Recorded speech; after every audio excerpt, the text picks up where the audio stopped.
ஓம் ஸ்ரீ மகாபெரியவா திருவடிகள் சரணம். அனைவருக்கும் வணக்கம். எனக்கு கழுத்து நெரிக்க கடை இருக்கு அப்படிங்கிறீங்க கூட இந்த ஒரு பொருளை தானமாக கொடுத்தீங்க அப்படின்னா செல்வம் உங்கள் வீடு தேடி வருங்க. அது என்ன பொருள்னு இப்போ பார்க்கலாங்க. உலகத்தில் உள்ள மனிதர்கள் பலருமே ஏதாவது ஒரு விஷயத்துக்காக கடன் வாங்கியிருப்பார்கள். கடனை தீர்க்க எந்த வழியும் தெரியாமல் தடுமாறுவார்கள்.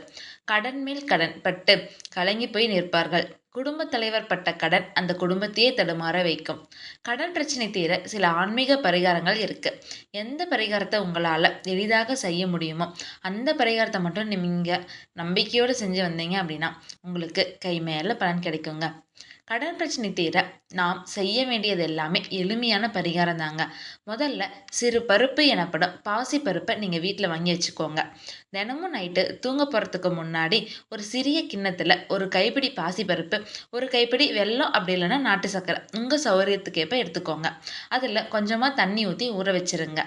அடுத்த நாள் காலையில் அது நல்லா ஊறி இருக்கும். அப்படி அடுத்த நாள் காலை நன்றாக ஊறி இருக்கின்ற அந்த பாசி பருப்பை கொண்டு போய் அப்படியே பசுமாட்டிற்கு உங்கள் கையால் கொடுக்கணுங்க. நீங்கள் இதெல்லாம் ஊற வச்சு கொடுத்துட்டீங்க, ஆனால் நீங்கள் உங்கள் கையால் பசுமாட்டுக்கு கொடுக்காம வேற யார் கையில் கொடுத்தீங்கன்னா அது உங்களுக்கு பலன் கிடைக்காதுங்க. நீங்கள் உங்கள் கையால் தான் கொண்டு போய் அதை பசுமாட்டுக்கு கொடுக்கணும். அப்போது கடனெல்லாம் தீர்ந்து போக வேண்டும் என்று அந்த கோமாதாவிடம் நீங்கள் வேண்டிக்கணுங்க. பசுவின் ஆசீர்வாதம் மனப்பூர்வமாக உங்களுக்கு கிடைக்கும். உங்கள் கையால் பாசிப்பருப்பை எவ்வளவு பசுமாட்டிற்கு கொடுக்கிறீர்களோ அவ்வளவுக்கு அவ்வளவு செல்வ செழிப்பு உங்களுக்கு கூடிக்கொண்டே செல்லுங்க. அதே போல் ஒரு கைப்பிடி பச்சரிசியை இரவு ஊற வச்சுட்டு காலையில் சர்க்கரை வாழைப்பழம் கலந்து பசுவிற்கு நீங்கள் கொடுக்கலாங்க. இதன் மூலம் நமக்கு வருமானம் அதிகரிப்பதற்கான வழி கிடைக்கும்.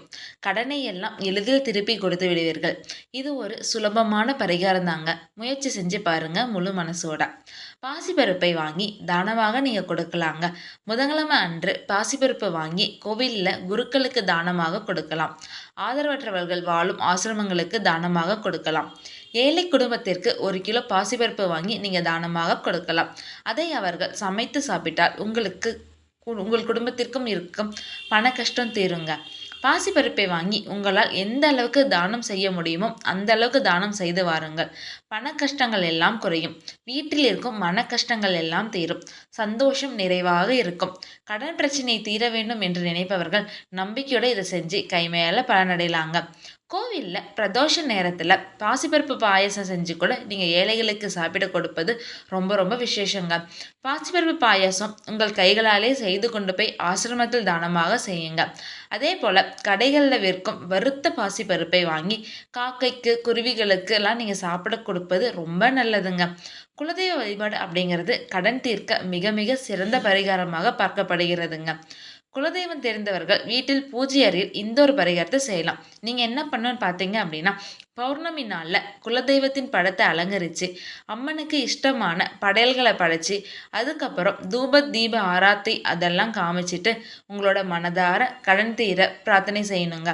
இதனை 9 பௌர்ணமிகள் செஞ்சு பாருங்க. நிச்சயமாக கடன் தீர்வதற்கான வழியை உங்கள் குலதெய்வம் உங்களுக்கு காட்டுங்க.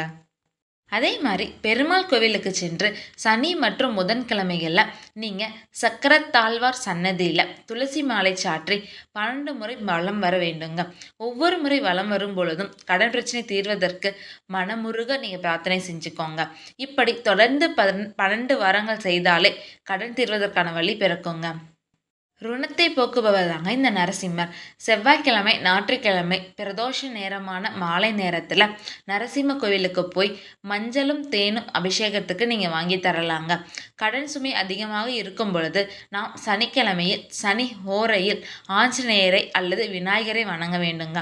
இவர்கள் இருவரையும் வணங்கி வரும் பொழுது நம்முடைய கடன் சுமை குறையும்.